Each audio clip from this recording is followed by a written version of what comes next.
मंजूर कहानियाँ रेडियो हिंदुस्तान से। आज विजयदशमी का दिन है, यानी कि दशहरा।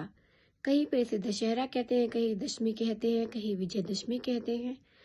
तो हर अलग अलग शहर में, प्रदेशों में दशमी को दशहरा अलग अलग नामों से पुकारा जाता है, लेकिन सबका संदेश एक ही है, बुराई पर अच्छाई की जीत। जी हाँ, रावण रावण जो कि लंकेश था, इतना विद्वान था, प्रकांड महाप्रतापी राजा था, लेकिन उसे उसका घमंड, उसका अभिमान लेकर उसे डूबा। इतने ज्ञानी राजा की इस तरह की मृत्यु हुई और भगवान राम ने उनका वध किया। अच्छाई की बुराई पर जीत हुई। जैसा कि हम सभी जानते हैं, रामायण में रावण ने बहुत सारे ऐसे कार्य किए थे। इतना गुणी और इतना ज्ञानी होने के बावजूद भी उन्होंने स्त्री का सम्मान नहीं किया। उन्होंने माता सीता का हरण किया और उसे छुड़ाने के लिए भगवान राम वानरों की सेना लेकर लंका पधारे और वहां पर उन्होंने रावण से युद्ध किया और इस प्रकार बुराई पर अच्छाई की जीत हुई। इस कार्य में हनुमान जी उनके साथ थे। कहते हैं हनुमान जी ने अपनी मुष्टि का प्रहार किया था रावण पर, तो रावण को जो है हजारों करोड़ों पर्वतों का प्रहार महसूस हुआ था। इतना बल था उनके मुष्टि प्रहार में। दशहरा जो मनाया जाता है, अलग अलग शहरों में अलग अलग नाम से तो मनाया जाता है, अलग अलग उनके अपने अपने संदेश। एक तो मुख्य संदेश ये होता ही है, बुराई पर अच्छाई की विजय, लेकिन इसके अलावा कहीं पर दशहरा 10 दिन का होता है, कहीं 7 दिन का होता है, कहीं 25 दिन का होता है। जैसे कोटा राजस्थान में 25 दिनों का होता है दशहरा, और कुल्लू में 7 दिनों का मनाया जाता है, कहीं पर 10 दिनों का मनाया जाता है।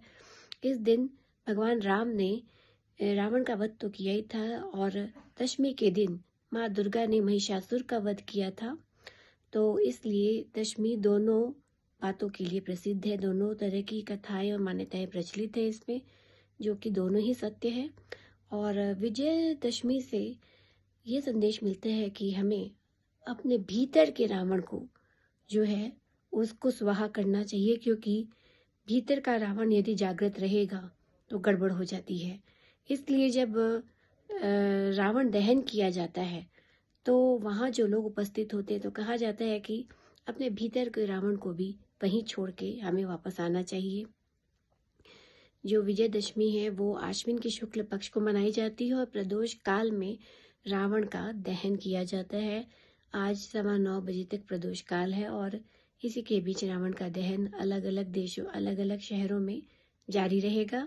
और विजयदशमी से के दिन ये शुभ मुहूर्त होता है। जैसे बसंत पंचमी एक शुभ मुहूर्त, अनबुझ मुहूर्त है। इस दिन बिना किसी मुहूर्त को निकाले आप कोई भी शुभ कार्य कर सकते हैं। और इस दिन कहते हैं कि जो भी कार्य शुरू किया जाता है, आरंभ किया जाता है, उसमें सफलता 100% मिलती है।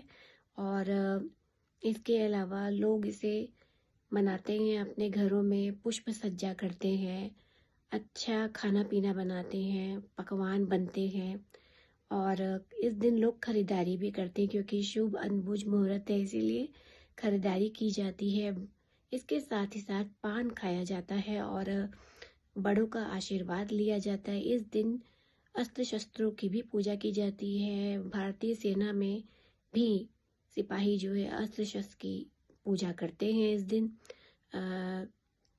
इसके अलावा ये बहुत ही शुभ मुहूर्त है और यही संदेश देता है कि अपने भीतर के जो महारावण को है, हर एक इंसान के अंदर एक रावण भी होता है। तो इस प्रकार अपने भीतर के रावण का दमन करके हमें एक अच्छा इंसान बनना है। श्री राम जैसे नहीं, लेकिन उनके करीब एक अच्छे इंसान, एक अच्छे व्यक्तित्व के रूप में हम अपने समाज में अपनी पहचान बना सकते हैं। तो रेडियो हिंदुस्तान की ओर से आप सभी व्यूअर्स को विजयादशमी की हार्दिक और अनंत शुभकामनाएं, और आप सभी का दिन मंगलमय हो। तो इसी के साथ मैं चलूँगी, फिर से नई कोई कवरेज लेकर आपके सामने हाजिर हो जाऊंगी। तब तक के लिए नमस्कार।